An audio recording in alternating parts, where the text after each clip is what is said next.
Hello and welcome to this new episode of Bootstrapping Your Dreams Show. I'm your host Manoj Agarwal, and today we'll be talking with Brett Gilliland. Brett is the visionary founder and CEO of Elite Entrepreneurs, a company dedicated to empowering seven-figure business owners to scale their businesses to 10 million and beyond. With a profound expertise in organizational development, leadership, strategic growth, Brett is a recognized authority in helping businesses achieve exponential success. During his decade long tenure at Infusionsoft, Brett was instrumental in driving revenue growth from $7 million dollars to over $100 million. Dollars. One of Brett's proudest achievements was co creating the Elite Forum with Clate Mask, a transformative program that has guided hundreds of entrepreneurs to overcome their toughest challenges. Now, at the helm of the Elite Entrepreneurs Forum, Brett continues his mission to equip leaders with tools, processes, and insights they need to unlock their full potential. When Brett is not steering businesses to new heights, he treasures time with his wife, Sharon, and their 8 children. His approach to scaling businesses is not just about growth, but about creating a legacy of leadership and impact. Welcome, Brett. Thank you, Manoj. It's such a pleasure to be with you on your show. I'm excited to spend some time talking with you. Hopefully, it'll be useful for your listeners. Absolutely, absolutely. You have done so much in the digital space, in entrepreneurship, and you're helping so many other founders. So before we get to all that, let's get to know you a little bit. How did you arrive at this point, having made such a big impact, and you're continuing to make that impact? But let's unpack a little bit about your history. How did it all happen? Yeah, I don't get to talk about that a whole lot, so happy to do a little bit of that. I did my undergraduate work in business, but I didn't know what I wanted to do, so I just did general business, pretty plain, pretty generic. And then I went to work for a couple years as a service advisor at a small place in Farmington, New Mexico, small town, small family owned dealership. And I just was stressed out for 2 years trying to help people who were upset getting the service that they wanted for their cars, their vehicles. Anyway, it's like I would grind my teeth at night. I was so stressed out, didn't Mm, really know who I wanted to be. I remembered really enjoying this certain flavor of business class called organizational behavior. And it's really about, to me, it's about what makes organizations tick. It's the human element. So it's part social science, part business, right? It's kind yeah, of business and social science collide. And I just loved it. Names like Stephen Covey, right? Dr. Covey was one of the original professors in the program that I went to. And he just had a new way of seeing leadership and how to get the best out of people and build teams and effective organizations. And I loved that stuff. And so I went back to school. I got a graduate degree in something called organizational behavior. Like I described my undergrad classes that I liked so much. I went and got a master's degree in that. And I started working for larger companies who were trying to figure out, they were big companies, they were good companies, but there's always changes within a company. There's organizational changes, there's people involved, and so they wanted people like me who could help them figure that stuff out. I did that for a while in large companies. HP is one of those companies where I spent some time. That's a familiar company to a lot of people. And um, we HP had bought the company that I started with out of graduate school called Compaq. You remember oh Compaq yeah, Computers? absolutely. Yeah, yeah. Yeah, That was my first computer. yeah, Compaq Computers. So I was in Houston um, for training at Compaq on 9/11, that day that happened. And HP had communicated that they were going to buy Compaq, but the merger hadn't quite happened yet. Anyway, I spent the next several years in a merger situation with these really large companies. And really, what that means is a lot of reorganization, a lot of layoffs where we were letting people go. And I just didn't like the smash it together and try to make it more efficient game. It didn't feel like building, even though I guess they thought it was building, but it felt a lot like, I don't know. It wasn't fun. Mhm. So I left technology because technology was kind of a mess in the early 2000s. And I went over to home building in 2006 and Wow. worked with one of the big national home builders. And as Mhm. soon as I got there, Manoj, you already know what happened. Yeah, yeah, yeah, Housing started to tank. And so then yeah. I took it personally. Mhm. I tanked tech and I tanked housing Yeah, personally. I did that yeah. somehow. Mhm, mhm, So anyway, I was like, I've had enough, and I was laying people off again in housing market, mhm. and I didn't like it. So it's like I studied to make great organizations, to build team, to make people more effective, and all I'm doing is like consolidating and letting people go. So I said I've had enough of that. I'm going to start consulting small businesses, and I wanted to grow them great from the start. I didn't want to fix larger businesses that had problems. I wanted to build really great ones from the beginning. And I started consulting with small businesses. And one of my clients was this Infusionsoft company that grew from 7 figures to 100 million.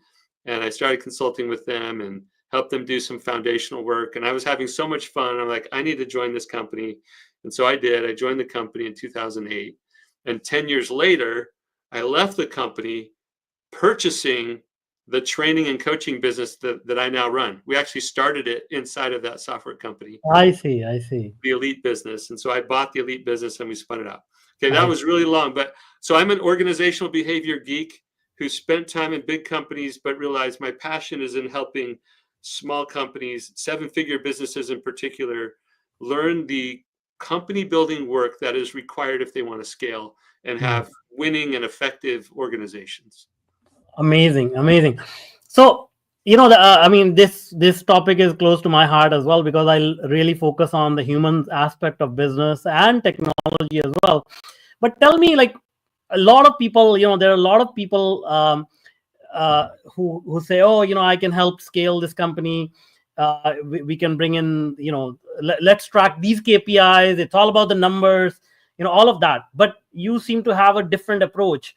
So tell us a little bit about that. How are you different? What does it create as a growth catalyst that others can't seem to wrap their head around? Yeah. So, and it's not that they can't wrap their head around it. It's Yeah. that they focus on more traditional levers, Mm, right? mm, So I study general business. So I know business generally, yeah, and I've been in business for a long time. So it's not like I don't understand finance concepts or marketing or sales or product or operation. Like I get all of those things, but my passion is really helping to unlock the human element in the equation. And again, all of those other areas are essential. Can't grow a business without yeah, them. yeah, absolutely. But those aren't my areas of expertise. So let's frame it with. I think you'll like this, Manoj. Let's frame this conversation around how we add value in Yeah, yeah, in let's our do that. businesses. Yeah, yeah. So at first, when we first come in, whether we own the business or we're hired in a business, we're very much in a learning stage, right? We're just learning.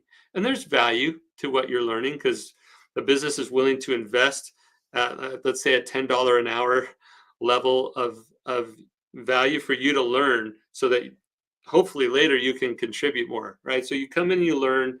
Then the next level of providing value is doing. You do something that you've learned how to do. And let's call that $100 an hour work for simplicity's sake. But you get really good at your craft. The next level of value comes in leading others who are learning and doing. And then the final one in this very simple model I'm referencing is leading leaders, right? So Mhm, mhm, learn, do, lead leaders. mhm, And mhm. you're progressively unlocking new levels of value contribution as you grow through those stages from again this is exaggerated, but $10 an hour work to $100 an hour work to $1,000 an hour work to $10,000 an hour work, Yeah, right? yeah. You can see that as we increase in our ability to contribute value in the business, we have more impact. Um, anyway, that so I think that 7-figure businesses in particular, those business owners did all the learning and doing, not everything, but to the point where they learned how to get and serve clients, right? Like they figured out product market fit, and they figured out how to sell, and they figured out how to generate leads, and they figured out how to fulfill a consistent client journey experience. So they figured all this stuff out. They now have a steady operation. They passed that $1 million mark. They have 6 or 8 or 10 people, but now the business has grown to the place where they can just keep their arms around it, and they're used to solving this problem with more hustle. Yeah, yeah. Entrepreneurs are gritty and scrappy and tenacious, and they hustle, but what they really need to do is shift gears. They need to do something new, and it's not like they can't. They've been learning and doing all along the way. This is just a new thing that they need to learn, and we love to help them figure that out. So gritty, scrappy founder, awesome, but we want to turn them into a capable business building leader. And I think that is one of the underappreciated leverage points in a business, along with technology. I mean, I'm not going to talk about that very much because you're the expert at that. But there's huge leverage in people, and we're not very good about unlocking that. Yeah, absolutely. I completely agree. And I think as you're describing it, just empathizing with that scrappy entrepreneur, how do you find their ability to like let go and delegate and sort of because it's their baby, their business, they grew to this point. So how do you encourage them or get around that problem that, hey, you cannot handle everything, you need to let others take the lead? That's it, Manoj. You nailed like the critical thing that has to happen first before anything else can happen in developing that awesome superhuman entrepreneur into a capable leader that can lead others to do that.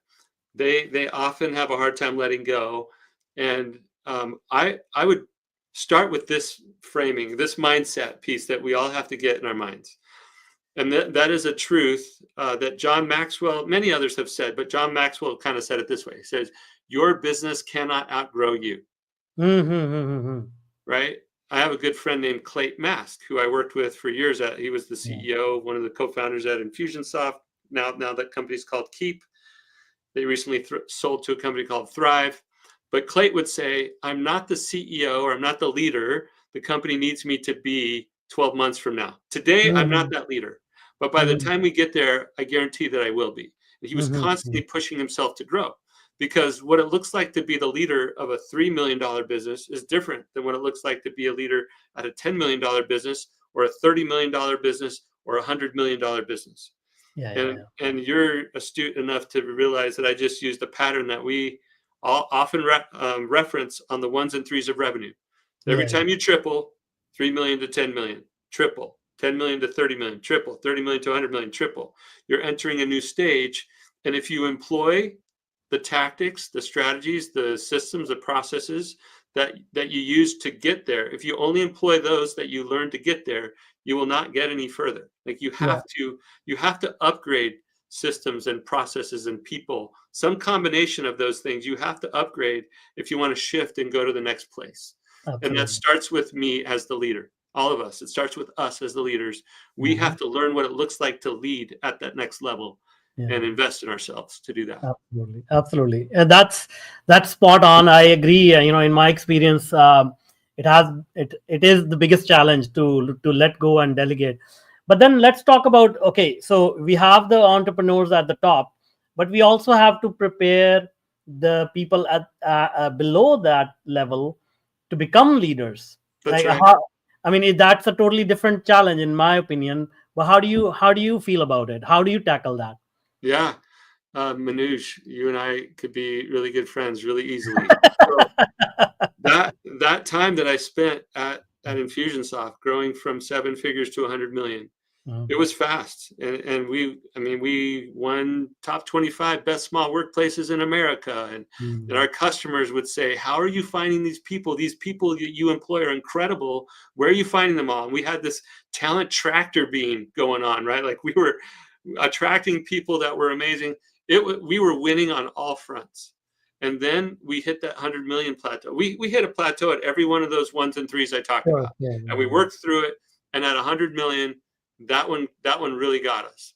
And as I look back, two things I would have done differently, and you already hit one of them. The first one was I would have, like, we knew that we had to hire, lead, and fire to our vision. Like, we had to hire people that fit with our values. But when you hire close to 200 people in 1 year, you get it wrong sometimes, right? Yeah, So absolutely. we let too many people, I'm trying to hold my hands up as though this were an effective filter. We let too many of the wrong people get through our hiring filter. Yeah, And so we yeah, had a lot of people that were now slowing us down, messing up our culture. That was one thing I would have done differently. The other thing is what you said. I would have worked on developing leaders faster. We did Mhm. not invest soon enough in developing leaders. And all of a sudden we had need for more leaders and they weren't there. And Yeah. so what we did that complicated matters was go out and get those leaders that also weren't the best fit in every case. And now we had not just people who were counterculture, but now we had some leaders who were messing up what we had Yeah. built so successfully. Yeah. And Yeah. that was a huge struggle. So yes, it's true that you personally as a leader cannot, like, you are the gating factor to the growth of your business, but it also applies to the collective leadership capability of your team.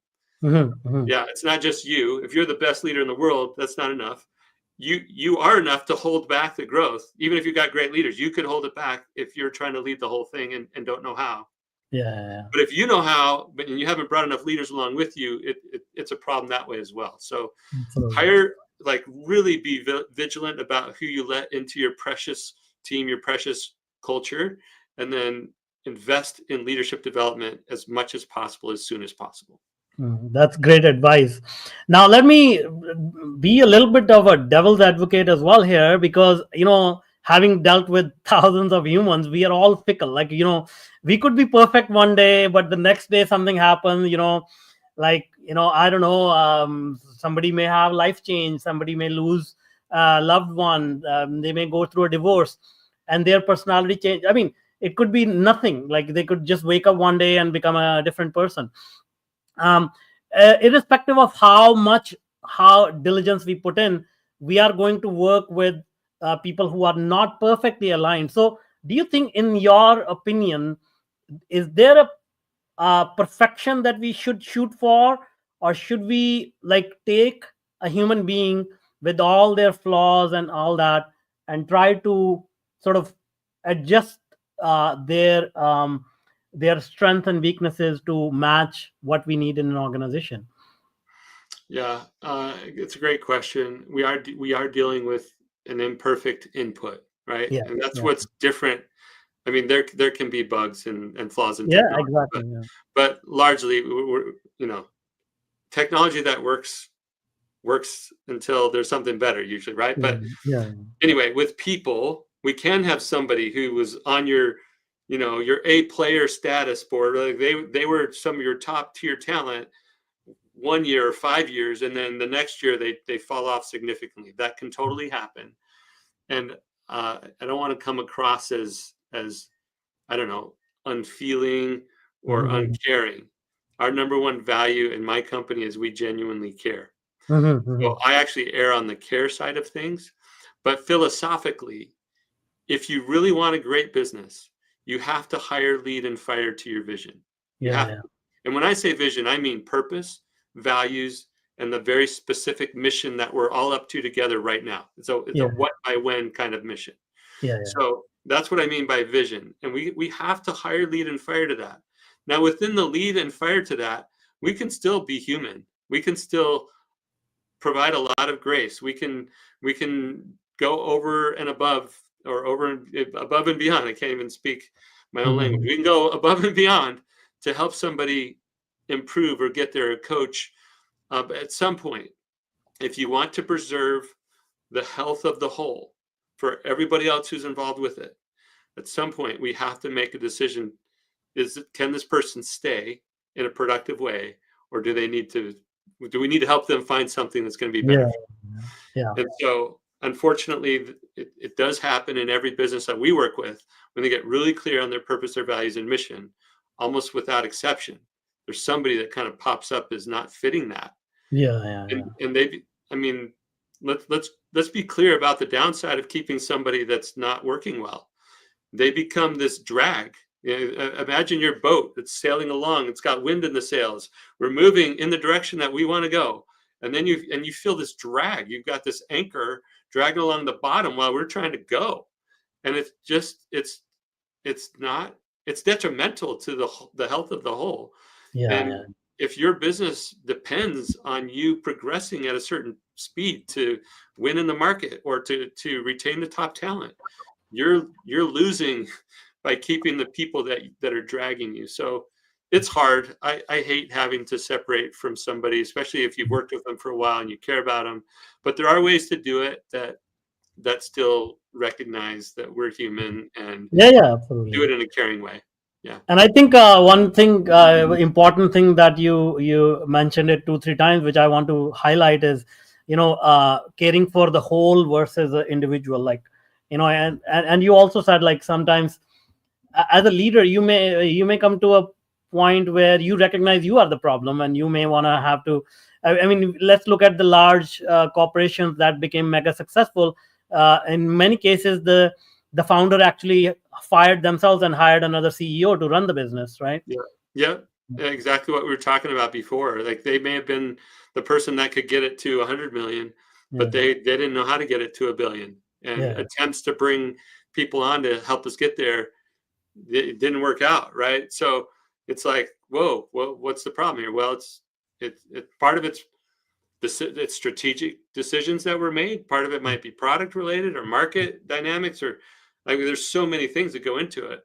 But the common denominator is, can this leader assemble the people who can figure out what needs to happen and get us there? yeah, yeah. And sometimes, yeah, we got to bring in a leader who knows what that looks like. Yeah, absolutely. So now, can you share with us maybe like some mistake? I mean, you already said that a couple of things you would have done better, but you work with so many other businesses in different industries. Can you share with us some examples, maybe success stories, and also some mistakes and the consequences of not following what you are trying to share with the audience? Yeah.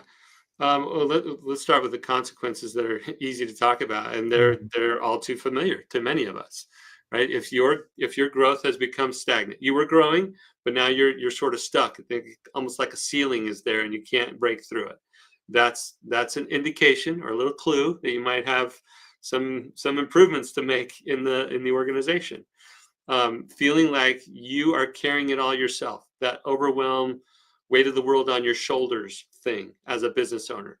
I'm here to tell you there's a way to lose some of that weight. Like there are other people that you can bring to that equation to help it be lighter Mhm. for you. Um, Another one would be if you find yourself saying things like, if only they were more accountable, or if only I were better at holding people accountable, like the results or the performance isn't what you want it to be. If you have a hard time finding and keeping really great people, those are some of the consequences. It says you're not doing the foundational work. You're not doing the core organization effectiveness work that would enable you to not experience some of these things as much. And some of these things come seasonally in any business. They Mhm. come and go. But if these things come and they persist and you can't seem to figure it out, it's kind of the what got you here won't get you there. we Yeah, gotta we gotta do some new things. yeah, Um, so examples. You mentioned that I work with companies across all kinds of industries. I'm going to just give you three yeah, yeah. random examples. Okay. Mhm. I live in the Phoenix area. There's a personal injury law firm here in the Phoenix area called the Husband and Wife Law Team. Okay, kind of Okay. unique. Mhm. Mark and Alexis Pryor. You see them in all their advertising together. It's a husband and wife. They started the firm together 27, 28 years ago or something, and they're really good at marketing. So you see them everywhere. Well, when they came to our program, they had 25, 30 people, maybe a few more, and we're doing somewhere between 3 and 5 million in revenue. Over the last several years, as they've implemented the things that we've taught them, they've grown. At our last event, they had 25 leaders at their event. They have 100, Wow. 160 people in their organization, right? They're doing 5 times or more, right, the revenue. Like they're doing it, they're scaling. And it's not because Mark and Alexis are geniuses, and they're super smart. I love them. I hope they hear this someday. Shout out to the Briars. And they're wonderful people, but it's not just because of their natural ability. It's because they learned some of the principles, some of the structure that we share, some of the practical proven methods, and they applied them. And as they apply them, yes, their amazing marketing is required for their success. But there's no way they could have handled it organizationally. They would be artificially limited in their business's growth if they hadn't learned this leadership, strategy, organization development stuff that we've been talking about. So that's one example. That's a very professional services example. I'm gonna go all the way the other way. I'm gonna talk about Morty Hodge for a second from Hodge Industrial. At Hodge Industrial, they sell, install, and service industrial-sized air compressors. Okay, think about big manufacturers of brands that you would know really well. Global brands, manufacturing products, they need compressed air in their facilities to run a lot of things. And so they came to us and they were stuck right around $1 million. They implemented what we teach. And I'll never forget when Morty sent me a little graph, and it was basically like, before Elite, here's the annual revenue, and after Elite, and they tripled to 3 million. Wow. Because they learned and applied the principles that we're talking about. And oh, by the way, they've now crossed the $10 million mark. So nice. There's, whether it's a law firm or, what they describe themselves as blue collar guys who, turn wrenches for a living. It doesn't matter what industry. What matters is the stage of business. And if you've grown to a place where the business owner is kind of involved in everything to this point, and now there's 6 or 8 or 10 people, and we're crossing over that 7-figure mark, things are starting to get a little more complex, and there's a new thing to learn. And so it works in all types of businesses. I don't know, one more example, really quick. Rural company called Milk House Candles. Eric and Janet Sparrow. Eric was like a 3rd grade elementary school teacher, Janet an occupational therapist. And they started to make, teachers don't make a lot of money. And in rural Iowa, it's no different. So Eric is trying to figure out how to make money during the summer or throughout the year, more money. And he started making soy-based candles, okay? A cleaner burning candle, better to all the paraffin wax that's out there. So there's soy everywhere in Iowa. So he makes these soy-based candles out of his house. They started this $1 million soy-based candle company. And then they came to Elite and they said, we don't know what we're doing. Like we just we have this thing. And we unlocked the power of purpose and values for their business. And now they could see, I wasn't just creating a side hustle to earn some extra income. There's actually a bigger purpose to what we're doing. And they created this powerful purpose and these values. Now they have, it's the last count I heard was 250,000 square feet of manufacturing facility in a couple places in rural Iowa where they're employing dozens of people in these small towns to make these cleaner burning candles, and doing more than I shouldn't say what they're doing. That's not mine to share, but definitely more than 10 million. I can share that. Definitely more than 10 million. And it's just rewarding to see the potential that's unlocked when people learn how to go from learning and doing to leading and leading leaders, coming all the way back to where we started. And while the technology is amazing, and while marketing best practices are incredible, and financial acumen is essential, and knowing your numbers, none of those things changes the trajectory of human potential like real leadership can. And while we're not just selling a leadership method, it definitely is steeped in effective leadership. And there's power to be unlocked in each of your individual people and collectively in your team if you learn how to do some of that. Absolutely. These are great examples. Thank you so much for sharing. Now, one thing I will expand on, just because I come from this world, how do you think AI and technology is going to impact? It's already impacting every business, Yeah. but what do you see in your opinion, with your angle and your viewpoint of this amazing leadership qualities that humans need to develop? Well, I wish in order to answer that question, I were a better futurist, right? I love hearing those people like, in the future, here's how all this is going to play out. I think there's some really smart people out there. But what I can see is that AI has that step function, game changing ability, right? Not gradual evolution progress, but like step function, market changing, world changing thing that's happening right before our eyes. And some of us are going to ride that wave and benefit fully, and others of us are going to get crushed by that wave. But I see AI as being completely disruptive in many industries or many roles or job types, and I see it being very enabling in many others. And I see it creating new job categories and new industries, if you will. Mhm. I don't see it ever replacing people generally. I see it replacing certain roles that people do less efficiently. But I think it enhances, if we learn how to harness it, I think it enhances our ability to produce. And I see a world of like hyper efficient production in the future that we can't quite imagine today. Yeah, yeah, absolutely. No, I agree, completely agree. Well, thank you so much, Brett. In short period, you shared so many nuggets, and I hope people can take notice and implement certain parts of it. And as they cross certain threshold, like $1 million in revenue, they reach out to you, and you can help them grow exponentially. In order to do that, they will need your contact information. So tell us how, what is the best way to reach you and collaborate with you? Yeah, thank you. I appreciate that, Manoj. Our website is growwithelite.com. Putting elite entrepreneurs in a URL is a big mistake. So we don't, Mhm. nobody can spell entrepreneurs really. Um, so That's grow, my problem as well. growwithelite.com, or you can just reach out to me directly, Brett with 2 T's at growwithelite.com. You can certainly find me on LinkedIn. My handle there is built to last champ, built the Awesome. number 2 last champ.